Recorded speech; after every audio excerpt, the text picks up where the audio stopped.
વિદ્યાર્થી મિત્રો, હવે આપણે જોઈએ કે અણુસૂત્રો ઉપરથી તમે એસિડ અને બેઝની પરખ કઈ રીતે કરશો. તો અહીંયા હું તમને થોડાક એસિડની ઓળખ આપું છું. કેટલાક સામાન્ય એસિડ, તો સૌથી પહેલું આપણે જોઈએ તો HCl એટલે કે હાઇડ્રોક્લોરિક એસિડ. પછી બીજું હું તમને આપીશ H2SO4 એટલે કે સલ્ફ્યુરિક એસિડ. અને ત્રીજું છે HNO3 એટલે કે નાઇટ્રિક એસિડ. આ ત્રણ એસિડ છે એ સાવ સામાન્ય તમારે ભણવામાં વારંવાર તમારી નજરે ચડતા એસિડ છે. હવે આપણે થોડા બેઝ જોઈએ. તો એવા બેઝ કે જે ખૂબ જ જાણીતા છે, એવા બે બેઝ આપણે યાદ રાખીએ. NaOH અને KOH. NaOH એટલે સોડિયમ હાઇડ્રોક્સાઇડ અને KOH એટલે પોટેશિયમ હાઇડ્રોક્સાઇડ. વિદ્યાર્થી મિત્રો, આ તમને સ્ક્રીન ઉપર જે દેખાઈ રહ્યા છે એ પાંચે પાંચ સૌથી વધારે તમારી નજરે ચડતા હોય રસાયણ વિજ્ઞાનમાં એવા અણુસૂત્રો છે. આ બધાના નામ તો તમારે યાદ રાખવાના જ છે. સાથે સાથે આ પાંચને તમે યાદ રાખશો તો તમારા માટે એસિડ અને બેઝ ઓળખવા સાવ સરળ બની જશે. હવે હું તમને થોડાક બીજા એસિડની ઓળખાણ આપું છું. પહેલાં આપણે શું યાદ રાખશું? HCl hydrochloric acid, H2SO4 sulphuric acid, HNO3 nitric acid. અને બે બેઝ NaOH સોડિયમ હાઇડ્રોક્સાઇડ અને KOH એટલે પોટેશિયમ હાઇડ્રોક્સાઇડ.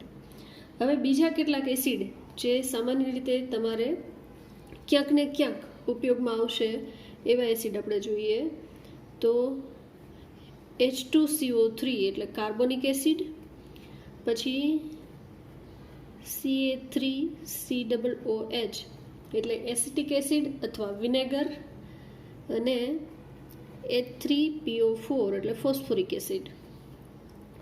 આ એસિડ છે પણ તમને વારંવાર ક્યાંક નજરે ચડશે. આ જ રીતે બીજા બેઝને આપણે જોઈએ તો બેઝની અંદર કેલ્શિયમ હાઇડ્રોક્સાઇડ CaOH ટ્વાઇસ. હવે મેં આવું કાઉન્સમાં લઈને શું કામ લખેલું છે તમને આઈડિયા આવી જશે, કારણ કે આપણે આગળના વિડીયોની અંદર આની ચર્ચા કરી ગયા છીએ. બીજું લખું છું MgOH ટ્વાઇસ અને NH4OH. અહીંયા મેં શા માટે કાઉન્સમાં લઈને બે નથી લખ્યા એ તમને ખ્યાલ આવશે. આ જે એસિડ અને બેઝ છે એની અંદર જો તમે ધ્યાનથી જોશો તો એસિડની ઓળખાણ કરવી હવે તમારા માટે સાવ સરળ બની જશે. દરેક એસિડ જે છે આ એકને બાદ કરતા દરેક એસિડ છે એની શરૂઆત હાઇડ્રોજન પરમાણુથી થાય છે. આ જે છે એ કાર્બનથી બનેલો એસિડ છે. કાર્બનિક બંધારણ સિવાયના જેટલા પણ એસિડ છે એ એસિડ બધા જ ક્યાંથી શરૂ થાય છે? હાઇડ્રોજનથી. એટલે એસિડ છે એમાં ધન આયનની જગ્યાએ હોય છે હાઇડ્રોજન. જ્યારે બેઝની અંદર તમે જોશો તો દરેક બેઝમાં પાછળ તમને OH જોવા મળશે. હા, એમોનિયા છે એ પણ એક બેઝ છે અને એમાં OH જોવા મળશે નહીં, પણ એ કેટલાક અપવાદો છે. એના સિવાયની સામાન્ય પરિસ્થિતિની અંદર તમને આવું જોવા મળશે કે એસિડ છે એની અણુસૂત્રની શરૂઆત હાઇડ્રોજનથી થાય અને બેઝ છે એનું અણુસૂત્ર પૂરું થાય OH આયનથી. પછી એક પણ હોઈ શકે, બે પણ હોઈ શકે.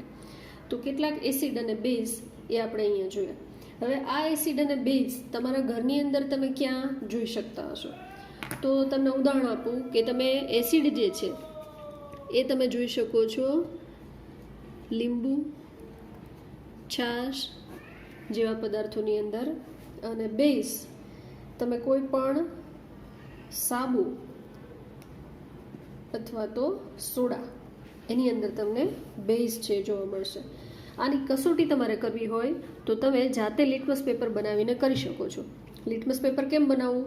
તો તમારી આસપાસ રંગીન કોઈ ફૂલ હોય, બારમાસી છે, જાસૂદ છે, ગુલાબ છે, એ તાજું ફૂલ તોડી અને એની પાંખડીઓ આવા એક સફેદ કાગળની અંદર મસળી અને કાગળ છે એની પટ્ટીઓ કાપી લો અને એસિડમાં બોળી અને બેઝમાં બોળીને એનું ટેસ્ટિંગ છે તમે કરી શકશો.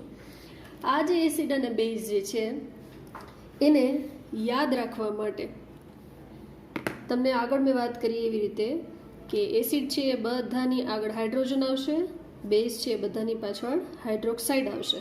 બીજી એક વસ્તુ યાદ રાખવાની, તમારા અણુસૂત્રો આટલા જ યાદ રાખવાના છે.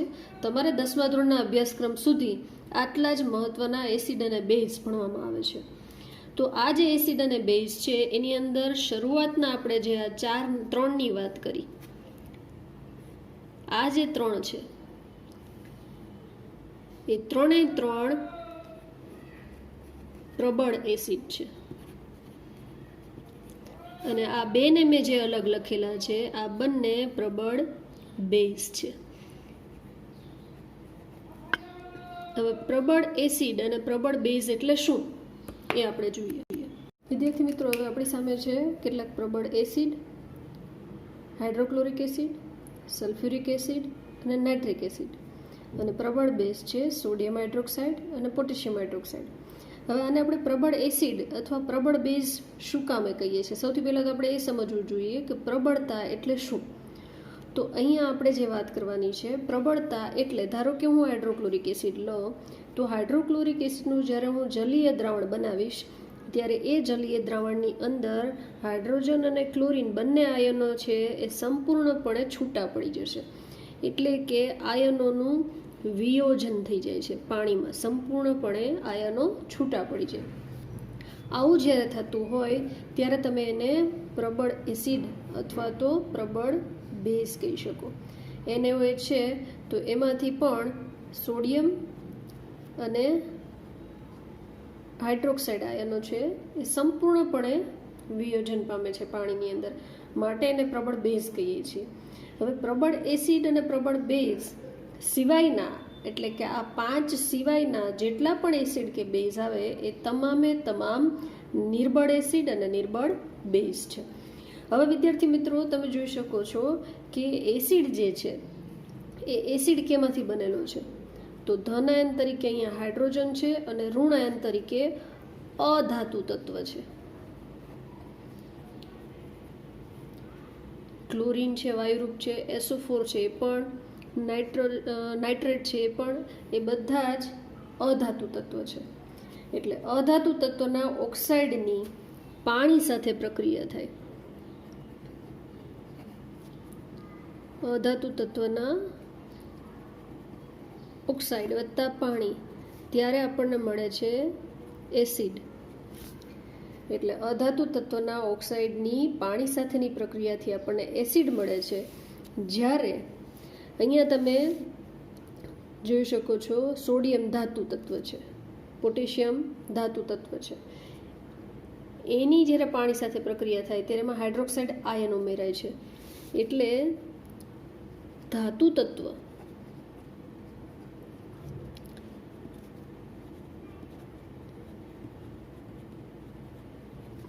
ના ઓક્સાઇડની પાણી સાથે પ્રક્રિયા થાય ત્યારે આપણને મળે છે બેઝ. એટલે હવે આપણે જોઈ શકીએ છીએ કે ધન આયન તરીકે ધાતુ તત્વો હોય અને પાછળ OH લાગેલો હોય એ બધા જ બેઝ, અને ધન આયન તરીકે હાઇડ્રોજન લાગેલો હોય અને પાછળ કોઈ પણ અધાતુ તત્વ આવેલું હોય ત્યારે આપણે એને શું કહીશું? એસિડ. એટલે એસિડ અને બેઝ એ બંનેને આપણે સારી રીતે ઓળખીએ છીએ. હવે આપણે એ વાત કરીએ કે આ એસિડ અને બેઝ બંને એકસાથે પ્રક્રિયા કરે તો શું થાય? તો રાસાયણિક પ્રક્રિયાઓ જો આપણે એની યાદ રાખવી હોય તો સરળતાથી રાખી શકીએ. વિદ્યાર્થી મિત્રો, અહીંયા શું થશે? તો કોઈ પણ એક એસિડ અને બેઝ આપણે લઈએ, ધારો કે સરળમાં સરળ એસિડ હું લઉં છું હાઇડ્રોક્લોરિક એસિડ, અને એની સામે પહેલો જે આપણે બેઝ યાદ રાખ્યો સોડિયમ હાઇડ્રોક્સાઇડ. આ બંને વચ્ચે જ્યારે પ્રક્રિયા થશે ત્યારે આપણે શીખી ગયા છે પ્રક્રિયા સમીકરણ છે, એમાં એરો કરો એનો મતલબ આ બે પ્રક્રિયકો છે અને એમાંથી નિપજો બનશે. તો આ હાઇડ્રોક્લોરિક એસિડ છે અને અહીંયા છે સોડિયમ હાઇડ્રોક્સાઇડ. અહીંયાથી હાઇડ્રોજન છૂટો પડશે અને અહીંયાથી હાઇડ્રોક્સાઇડ, અહીંયા એક H, આ એક H એટલે 2 H અને એક O, એટલે અહીંયા વધશે H2O એટલે કે પાણી. હવે બાકી શું વધ્યું? તો તમે અહીંયા જોઈ શકો છો અહીંયા છે સોડિયમ અને અહીંયા છે ક્લોરીન. આપણને ખબર છે કે ક્લોરીન છે એની સંયોજકતા છે -1 અને સોડિયમ છે એની સંયોજકતા છે +1. અણુસૂત્ર જ્યારે બનાવવાનું થાય ત્યારે આપણે આગળના વિડીયોમાં ભણી ગયા હંમેશા ધન આયન પહેલાં લખાય, એટલે હું અહીંયા લખીશ Na. ઋણ આયન પછી લખાય, એટલે હું અહીંયા લખીશ Cl. બંનેની સંયોજકતા 1 છે એટલે લખવાની જરૂર પડતી નથી. એટલે પ્રક્રિયા થઈ અને અંતે આપણને જે આ મળે છે એ છે ક્ષાર. એટલે ક્ષાર અને પાણી આપણને મળે છે. જ્યારે એસિડ અને બેઝ વચ્ચે પ્રક્રિયા થાય ત્યારે નિપજ તરીકે આપણને શું મળશે? ક્ષાર અને પાણી. આ જે ક્ષાર છે એ ક્ષાર સંપૂર્ણપણે તટસ્થ હોય એવું જરૂરી નથી. એ કેવી રીતે યાદ રાખશું કે જો તમે બંને પ્રબળ લીધેલા હોય,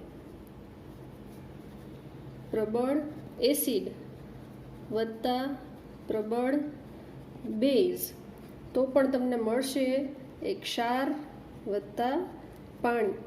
પણ અહીંયા બંને પ્રબળ છે માટે એ બંને એકબીજાના સ્વભાવને નાબૂદ કરશે, એટલે ક્ષાર કેવો હશે? તટસ્થ. જો અહીંયા બંને નિર્બળ લીધેલા હોય, નિર્બળ એસિડ વત્તા નિર્બળ બેઝ, તો પણ જે મળશે તમને તટસ્થ ક્ષાર વત્તા પાણી. પણ જ્યારે તમે એક પ્રબળ લ્યો છો, ધારો કે પ્રબળ એસિડ વત્તા નિર્બળ બેઝ, તો જે તમને ક્ષાર મળશે એ તટસ્થ નહીં હોય, પણ એ ક્ષાર થોડે અંશે એસિડિક હશે. કોની અસર દેખાશે? પ્રબળ એસિડની, અને વત્તા પાણી. અને જો તમે નિર્બળ એસિડ લ્યો અને પ્રબળ બેઝ લ્યો તો જે ક્ષાર મળશે તમને એ ક્ષાર થોડે અંશે બેઝિક હશે અને વત્તા મળશે પાણી. એટલે તમે આના ઉપરથી યાદ રાખી શકશો કે આપણે આજે જોઈ ગયા 5 તત્વો સંયોજનો, કે એમાંના 3 છે એ પ્રબળ એસિડ છે, 2 છે એ પ્રબળ બેઝ છે. આ 5 સિવાયના કોઈ પણ તમે લ્યો ત્યારે એ કેવા હશે? નિર્બળ. તો જ્યારે બંને એસિડ ને બેઝ બંને પ્રબળ હોય ત્યારે ક્ષાર તટસ્થ મળે, બંને નિર્બળ હોય ત્યારે પણ ક્ષાર તટસ્થ મળે. પણ બેમાંથી એક પ્રબળ હોય તો એસિડ પ્રબળ હોય તો ક્ષાર થોડાક એસિડિક મળશે, અને બેઝ પ્રબળ હોય તો ક્ષાર થોડાક બેઝિક મળશે. એટલે આવી રીતે રાસાયણિક પ્રક્રિયા થાય ત્યારે હંમેશા એક એસિડ અને બેઝ વચ્ચે પ્રક્રિયા થાય ત્યારે આપણને મળે છે ક્ષાર અને પાણી. અને અણુસૂત્ર કેવી રીતે લખવા એ હમણાં આપણે જોયું. આવી રીતે વિદ્યાર્થી મિત્રો તમે જાતે કેટલીક પ્રેક્ટિસ કરી શકો. ધારો કે તમે સલ્ફ્યુરિક એસિડ લ્યો છો, H2SO4 અને વત્તા KOH, તો અહીંયા જે રાસાયણિક પ્રક્રિયા થશે એ રાસાયણિક પ્રક્રિયા દરમિયાન પણ અહીંયાથી હાઇડ્રોજન અને અહીંયાથી OH છૂટા પડશે. પણ અહીંયા તમે જુઓ છો કે હાઇડ્રોજન એક જ નથી, એટલે અહીંયા આપણે રાસાયણિક પ્રક્રિયા સમીકરણ બનાવશું ત્યારે અહીંયા SO4 અને અહીંયાથી K છૂટા પડશે. SO4ની સંયોજકતા કેટલી છે વિદ્યાર્થી મિત્રો? આપણે આગળના વિડીયોની અંદર જોઈ ગયા કે SO4 જે છે એની સંયોજકતા છે -2 અને Kની સંયોજકતા +1, એટલે K +1 છે, જ્યારે SO4 છે એ -2 છે. એનું અણુસૂત્ર બનશે ત્યારે K પહેલાં લખાય, SO4 પછી લખાય. SO4 ને એક સંયોજકતા લખવાની જરૂર નથી, પણ SO4ની 2 સંયોજકતા અહીંયા લગાડવી પડે. હવે હું અહીંયા 2 લખું છું ને અહીંયા મારી પાસે એક જ છે કે, એ આવું ચાલે નહીં. માટે અહીંયા મારે સમીકરણ સંતુલિત કરવું. 2 KOH થાય, 2 KOH થાય એટલે 2 OH પણ થાય, અને માટે અહીંયા જે મને પાણીના અણુ મળશે એ પણ કેટલા મળશે? 2. હવે અહીંયા તમે ગણતરી કરી શકો છો કે H કેટલા થઈ ગયા? 2 2 4, તો 2 અહીંયા અને 2 અહીંયા એટલે 4. ઓક્સિજન અહીંયાના 2, આ SO4 1 અને K 2 થઈ ગયા. તો આ રીતે તમે સમીકરણ છે એને લખી શકો છો. આવી રીતે તમે કોઈ પણ નિર્બળ બેઝ છે એનો પણ ઉપયોગ કરી શકો. તો નિર્બળ બેઝ આપણે અહીંયા લઈએ. ધારો કે હું લઉં છું હાઇડ્રોક્લોરિક એસિડ અને એની સામે લઉં છું કેલ્શિયમ હાઇડ્રોક્સાઇડ. તો આમની વચ્ચે જ્યારે પ્રક્રિયા થશે ત્યારે અહીંયાથી ધન આયન છૂટો પડશે કેલ્શિયમ, અહીંયાથી ઋણ આયન છૂટો પડશે ક્લોરીન. તો આપણને ખબર છે કે કેલ્શિયમ પહેલાં લખાય, ક્લોરીન પછી લખાય. કેલ્શિયમની સંયોજકતા ક્લોરીનને લાગુ પડશે 2, ક્લોરીનની 1 લખવાની જરૂર નથી. અહીંયા પણ OH કેટલી વાર છે? 2 વખત. અને અહીંયા H કેટલી વાર છે? 1 વખત. હવે વિદ્યાર્થી મિત્રો Cl અહીંયા 2 વખત લીધા એટલે અહીંયા આપણે 2 લખવા પડે, એટલે હાઇડ્રોજન પણ 2 થઈ ગયા, અને અહીંયા પણ આપણને પાણીના અણુ મળશે 2. એટલે અહીંયા આપણે રાસાયણિક પ્રક્રિયા છે એ સંતુલિત કરતા પણ સાથે સાથે શીખતા જઈએ છીએ. હજી એક આપણે ઉદાહરણ લઈએ કે